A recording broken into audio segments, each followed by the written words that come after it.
When you think about it, we were raised to get up, go to school, graduate, go to college, get this dream job, and just live the happiest life as a result. But it's so much more than that. You figure we weren't really taught to work on ourselves, do what makes us happy. Hey, maybe college isn't for you. What do you enjoy? If you don't know, figure it out and maybe you can make a career out of it. Now, I feel like this generation now has the luxury of making millions by on social media or just by doing what they love, which I feel like our generation had a lot to do with that because we raised our kids and showed them love. We allowed them to figure themselves out and see what makes them happy. And they had the freedom of figuring all of that out. But that was not the case for us at all. We did not have that luxury. And during our childhood and younger years, we were taught to not have feelings. We were taught to not to express them just because we were kids and we so-called didn't know any better. And any of us we all been kids before, you know how advanced we are as kids and how much we know, but we don't get any credit for. As kids, we are our true selves. We sense everything. If mom's sad, if there's tension between the adults, when the adults go downstairs at the cookout to go in the basement and they come back up acting all funny, we know what they're doing. And then like later on when you're an adult, they're like, oh, how did you know? It's like, we ain't dumb. We knew way more than y'all was. Y'all just was just acting like we didn't know shit and we knew everything. As a result of not expressing our feelings, we could have acted out in one way or other just because what are we supposed to do with all this suppressed and built up emotions? And there's nothing that we can do about it just because. And that was always the answer, because I said so. There was never a valid answer. It was just because I said so. And it's like, how are we supposed to grow off of that? What does that even mean? Self-expression is literally how we're able to relate to others, have deep relationships. It also helps us reflect on our life, our decisions, our actions, our thoughts, without keeping all that stuff inside of us. It's not healthy at all. It's not healthy. So just imagine the impact and the toll that it took on majority of us who grew up this way. Meaning we don't know who we really are. We don't know what we want, what we deserve, because we're not taught this. Yes, we're smart in certain ways, like intuition and just having a sense of just understanding and feeling energies. But literally you have to teach us everything. If not, we're not going to know these type of things. How else are we supposed to know? And majority of our parents didn't know how to handle those certain situations. They didn't know how to have those certain questions about emotions and feelings or having engaging conversations, because when you think about it, they didn't have that themselves. All they're doing is trying to live another day. And I don't know what's between boomers and millennials, but whoever our parents is and boomers, it's anybody before us wasn't on what we on now, period.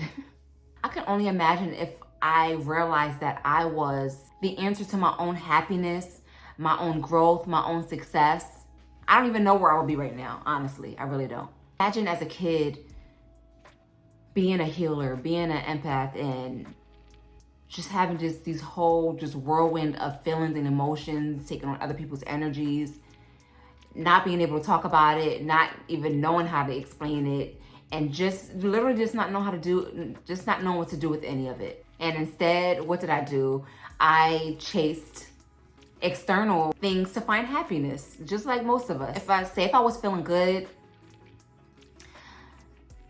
nothing could stop me. And then say someone can come in and I would like literally sense their energy, or they had like an attitude, and I would literally allow it to ruin my entire day.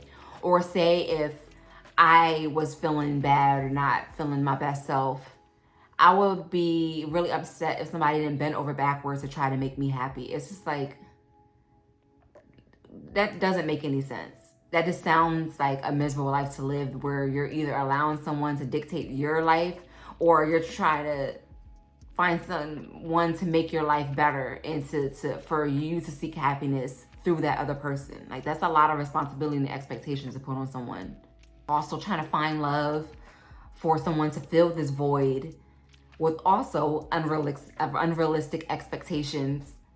I'm trying to make you happy, and it's not going to work. You're not going to find that happiness because you're still not looking for it within yourself, or thinking more money, a new job, or material things is going to do the job. Don't get me wrong, that's absolutely going to help out, but that's going to help out more financially. That's not going to help you overall. And then you know what ends up happening? You don't appreciate the money. You get the new job, or you get the raise, or you get a new client to sign for your program, but you're not appreciating it, nor are you celebrating that win. The only thing that you want to do now is go and look for the next thing that's going to come, because you don't feel that satisfaction. There's nothing outside of us that's going to make us happy. That is all within. You have to go within, and you are you're responsible for your happiness. And if you're trying to chase that, that's going to be this clearly an endless journey. And you're going to burn yourself out, and you're going to continuously look for something that doesn't even exist. It's literally all within. I was speaking to my friend the other day, and it was like, do you realize how much easier it would be, say if we were already brought up and taught to love ourselves, work on ourselves, everything around us is already what it is and what we know. And then say if we get off track, it's like, okay, cool, this is all I know. Getting back on track is like this, versus having to completely reprogram everything that you know, be around the same people who also only know the same type of lifestyle, then trying to grow from that, and then getting out of it, falling off track, and then trying to get back into it. It's a completely different experience. Well, I'm assuming that it's a completely different experience. It just makes sense to be able to get back from what you already know versus not knowing anything and then having to start all over again and deal with life and everything going on around us, and then try to get back on track. It's an everyday struggle. But I guess that's the point of all of this. Who knows if there will even be an economy, if there would be all this government control, wouldn't be depleting ourselves off of this fictional lifestyle that they've been selling to us this whole time. Instead, we will be experiencing love, peace, support, unity, everybody literally living their dreams. I want to leave you with this. I notice when I'm working on myself, meaning listening to my inner voice, understanding and acknowledging my feelings when I'm sad, confused, hurt, curious, stressed, healing traumas and wounds of rejection, past relationships, holding grudges, forgiving myself, forgiving others, meditating to contact and connect with my inner self, to face just inner obstacles and any resistance that I'm having, praying, connecting with God and the universe, doing things that make me happy and bring me peace, keeping me grounded and centered when I'm getting too attached to society. I feel like I'm living a full life of abundance right now. And I do feel like anything else is just extra. And it's not the other way around. That's what it's all about. You living your life in a sense of peace and taking care of yourself.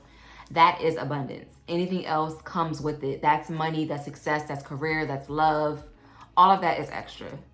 How are you living a life full of abundance right now? Not when this comes or when you receive that. I mean literally right now at this moment. Just think about that.